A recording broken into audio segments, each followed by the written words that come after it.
Hey everyone, it's Sherry Dutter, your Dysgraphia consultant. I am here today with Reena Singh from India. Blows my mind that I'm talking to somebody from across the ocean twice. So welcome, Reena. Can you tell us a little bit about yourself? Thank you so much, Sherry. Do I call you Sherry? I'm Yep, sorry. that's fine. That's correct. Okay.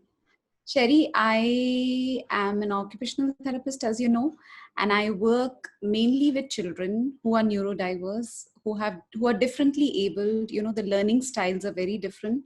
Mm-hmm. So I have been working since the last 20 years now, and helping families using occupational therapy, and I make it very eclectic. So I blend it with with reflex integration, with a lot Okay. of physiology, with EFT. I use a lot of EFT. I use a lot of NLP. So I combine everything, and I work with the child and the family as a whole. So Mm. that's what I do. Now, do you have your own clinic or do you work for someone? So I have my own center. It's called Kushi Therapy Center, Mm-hmm. and um, so that's about it. I've been there. I mean, ever since I started working, it was always my own private practice. So Okay. Kushi Therapy Center is my own clinic, and there's another part which is called Kushi Pediatric Therapy Center, which is an NGO, which is a non-governmental organization. It's a Okay. non-profit organization.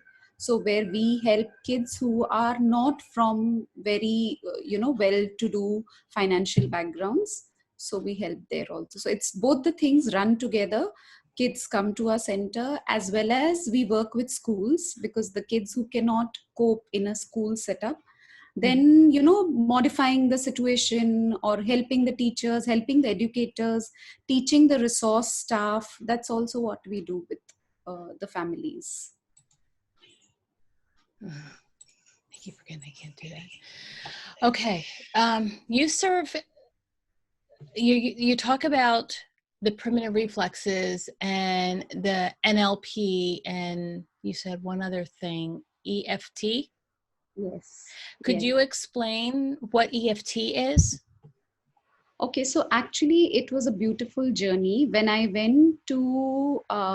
So when I started learning about primitive reflexes, I was in a class with a person called Moira Dempsey, and that was a class called RMT for reading and writing. No, it was RMT Face the Fear, which talks about fear paralysis reflex. So when there are neurovascular points all over our head, so when Moira touched my neurovascular points on my head, I could see images of my childbirth. And I was very shocked, as in, what is it that I'm watching and seeing kinds. So I was very shocked. And then I went deeper to understand what's happening, why is this happening? And then I realized that there was a lot of trauma in me, which I was carrying, because of which, in the first class, I realized I had mororeflex, which was present, spinal gallint, which was present. And then when I did this class, the Face the Fear, I was all shaken up. It was like everything was on the surface, basically. Like the trauma, which was like actually buried inside, it all came onto the surface. I went to the course thinking that I would help kids and their families, but I realized I needed more help after that particular course. So I came back to India and I was like, oh, I need to see who can help me out. That's where I learned more about EFT. So EFT is emotional freedom techniques, Thank you. where I was hoping you were going to get to that because I really never heard that uh, term before, and I wanted you to really explain what it meant. yeah. So it's emotional freedom techniques where we tap on the meridian endpoints. So we tap on certain points, which are the meridians. Meridians are basically energy pathways in our body, and it's a Okay. part of energy psychology. So then I worked on myself, and I realized the more I worked on myself, the more I understood and I could relate to the difficulties or the problems that parents came to me with, basically. So then now what I do with kids is I work on a lot of primitive reflexes, Mm-hmm. And I do a lot of EFT work with the parents. I do a lot of NLP work with the parents, because when I became a parent, I realized it's very easy to sit across and say, you do this, you do that, you follow this program, you follow that. Mm-hmm. But when my son was born, and when he had behavioral challenges, and I was like, oh, it's not just so easy, do this, do that, because you're constantly being triggered, and it's always like, just losing your patience, and Mm-hmm. your child is just pushing your buttons all the time. So that's when I realized it's not easy just being a parent. And that's when I blend it all, like, and actually it all still comes under occupational therapy, because OT is so holistic. It's not just about the body. We were always taught, at least in our college, that you don't just work with the body. It's the body, mind, and the souls. You work on all dimensions, basically. So now when I see parents and I work with the kids, I work on primitive reflex integration. I work with the parents so that they learn to identify their triggers. What about their child's behavior is triggering them, Okay. because of which they are reacting instead of responding. So then Mm-hmm. they learn it with EFT. And I also blend it with kinesiology. So it's like touch for health. So which is also a part of energy psychology. So that's how I blend it all. Wow. That's very Mm. interesting. And then you talked about another acronym, NLP. Could you explain that for the audience? Yeah, so NLP is neuro linguistic programming, and it simply means that what is it that I would talk to myself inside my brain, because I'm talking to you, but when I'm not talking to you or to anybody else, I'm talking to myself in my brain. Mm-hmm. And it makes me aware of what is the kind of talk that I'm having. Is it self-sabotaging? Is it self-compassion? Where is it coming from? Am I reacting? Am I responding? So the whole NLP breaks down those little pieces so that I can understand my inner landscape. And when I understand my inner landscape, it becomes easier for me to understand the parents' concerns, because then when they talk to me, I know that they're not talking, they are being triggered. It's not about the child here. Okay. So when we talk about, yeah, so it is like, being aware of what my inner landscape is, Mm-hmm. how I talk. Am I, like being criticizing myself? Am I compassionate towards myself? It's more of mindfulness in every situation, basically. So Yeah. that's what I do in NLP, where I work on myself first. And once I'm aware of myself, I help parents to become more aware when they come with difficulties which are related to their kids' issues. Mm. So it helps them to understand their patterns, Okay. and to deconstruct or to erase those patterns that are self sabotaging and replace them with self compassion. It sounds like most of your session is with the parents rather than the student itself. It's a, it's a combination of both. So when I feel that the parent is now ready to work with the child, and not, like, I believe many of us, including myself, we throw a lot of toxic stuff on our kids. So when I Mm. see that's happening, I don't feel the home program can be followed up well. So I feel I first work with the parent, and it's not like first later, it happens together. But once that balance comes in, where the parent is accepted the problem and the challenge, and then works along, I see a lot of progress with the child then. Uh-huh. Okay. So the students that come to see you, what kind of diagnosis do they have? So most of them have a diagnosis of autism spectrum disorder. Some Okay. have learning disability. Some have, many of them have fine motor issues, sensory processing disorder, many of them. And a lot of kids come to me with various syndromes. So it could be Fragile X syndrome, Angelman syndrome, West syndrome. So it's a mixed group of kids that I work with. Okay. All right. So how many of those kids are directly coming from the schools? So it's not directly from schools. I have never kind of even thought about how many come from schools. It's mainly that parents come to me, and then I go to the schools with the kids. So it's the other way Okay. around, actually. All right. Yeah, yeah. So how does that work? Do you work under some a s- a medical model than in the schools, or are you working more in an education style model in the school? How does it work in India? So in the schools, it's more of an education model, and Okay. in the hospitals, it's more of a medical model. So it's different. The OTs who work in the hospitals are very different. So as you said, they follow a completely medical model. But in the schools, it's more of special educators and psychologists. So that it's just the terminology that matters. I think that's all. Rest the work is the same. You know, the terms Okay. that they use to talk about the condition is different. That's it. Mm-hmm. Yeah. Yeah. So what is your favorite do-it-yourself kind of treatment tool? What do you like to create yourself and use all the time? My favorite tool is actually it's swings, playing on the swings, Swings. mainly sensory integration. Yeah, various kinds of swings. It could be the bolster swing. So you're Actually, playing, so so you're talking about the therapeutic swings, not a swing you'd find in a playground. no, yeah, therapeutic swings where Okay. we are using, yeah, yeah. Thanks for, correcting that. Yeah. So working on the swing to work on the postural responses, working on the swing to work on scanning, a lot of stuff. But being with the child, playing with the child, enjoying with the child, that's my like favorite thing. It keeps taking me back to my childhood. So I Uh-huh. love that part of it. Yeah, especially So the you are light a up. sensory seeker. I am i am a vestibular seeker. Yeah, I love it. I love swings. Yeah.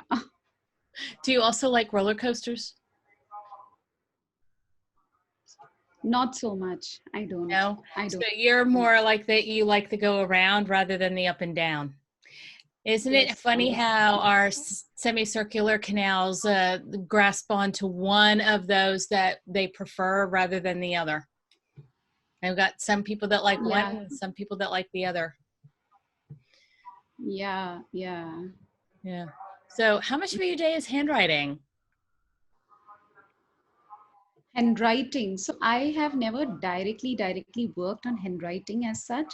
I do a Okay. lot of, as I told, I do a lot of work on the swings and stuff like that. So I'm working more on the postural reactions, working on a lot of midline crossing, a lot of trunk core work basically. And then towards the end of the session, so it's a 1 hour session, towards the end of the session, yeah, 10 minutes of the time we devote towards fine motor skills. But a lot of work is about gross motor. That's how we do. And I do a lot of work on reflex integration, where I work on a lot of hand related reflexes, a lot of them. And I see that, so I don't really spend a lot of time teaching and writing. I used to do that earlier, Mm, but not anymore. I not anymore. combine the other approaches, and writing comes more naturally then. Okay. So Yeah. if you're not spending a lot of time on handwriting, does dysgraphia impact your day a lot, or is that kind of one of those areas that you didn't really think about a whole lot because you're really working on the reflexes? Dysgraphia impacts when there are kids. It is not like too much, but it does impact, because when I've done a lot of work on reflexes and there are still a few kids who are in school who are writing, but the speed of writing and there's no speed, and when they start writing with speed, the legibility goes for a toss. Copying from a board is also difficult, so that's where I work on handwriting. It's Hmm. little for the like for the second third grade students where I work, but not so much work on dysgraphia that I do. Yeah. Okay. All right. So before I go on to the last couple questions that I have, do you have any questions for me? Not really. I would ask you questions the next time. Yes, little tidbit where she's interviewing me next week. Yeah, yeah. So, So I would love to interview you, and I would love to learn so much about dysgraphia from you. And I was really impressed with the way you're working, the book that you wrote, and I've been listening to your podcast, and I was really amazed. I would love to know lots and details, not a little question. okay.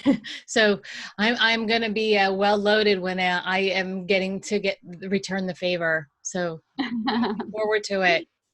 Yeah. In the United States, American Occupational Therapy Association has a tagline. It says, living life to the fullest.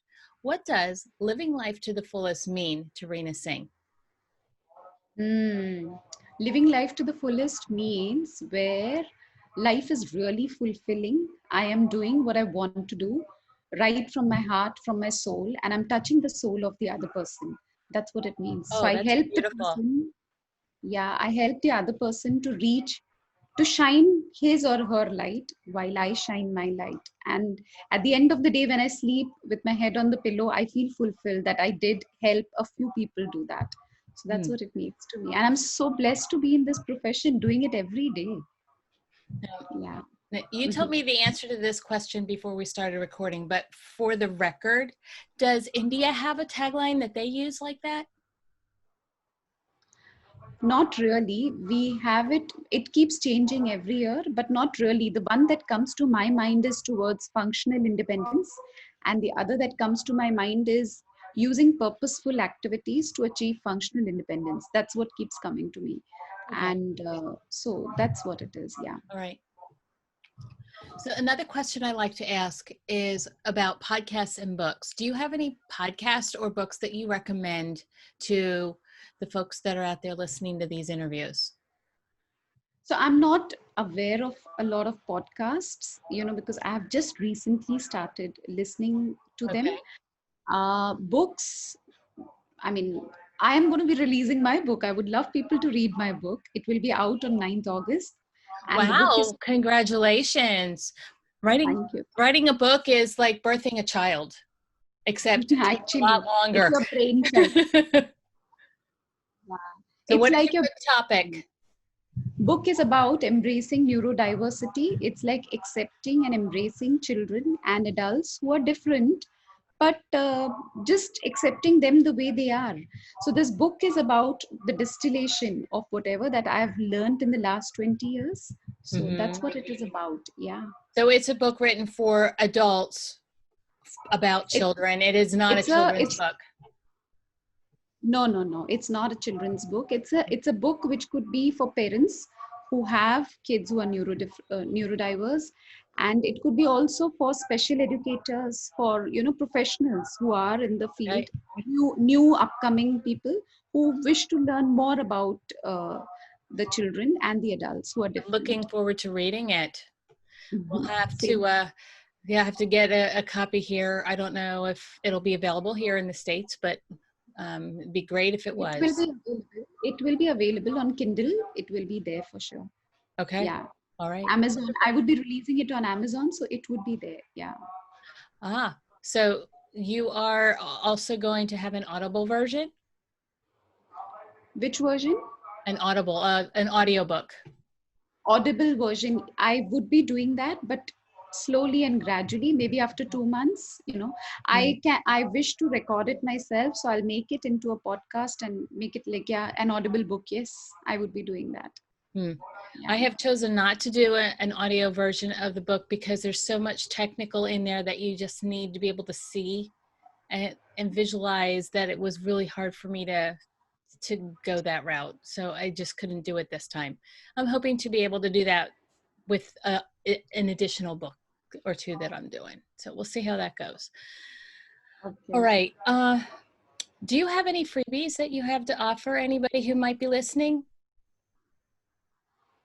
So I have my YouTube channel, and there's a lot of information there on a lot of topics specifically related to kids who learn differently.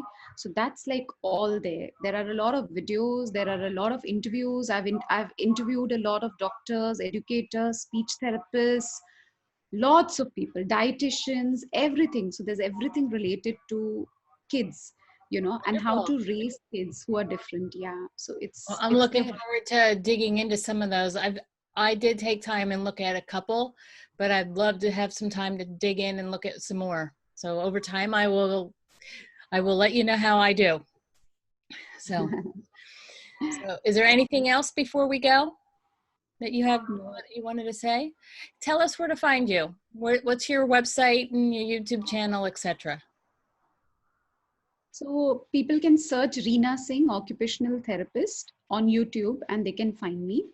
My center's name is called Khushi Therapy Center. Khushi means happiness, you know, so we are bringing happiness in the lives of kids Oh, and that's families. beautiful. Thank you for telling me that. I didn't really know what cushy meant.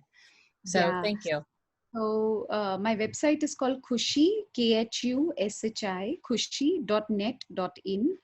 And that's it. So these are the places that they can find us on. So wonderful. It was great having you here today. I look forward to speaking with you soon on the reverse roles. So you'll have to go, we'll have to share when that comes out as well. And I can link that in my, Of course. my Of course. notes as we know the links to each other's YouTube link. So thank you very much for being here today, Reena. You have Thank a you. wonderful day. Thanks a bunch. Thank you. Bye bye. And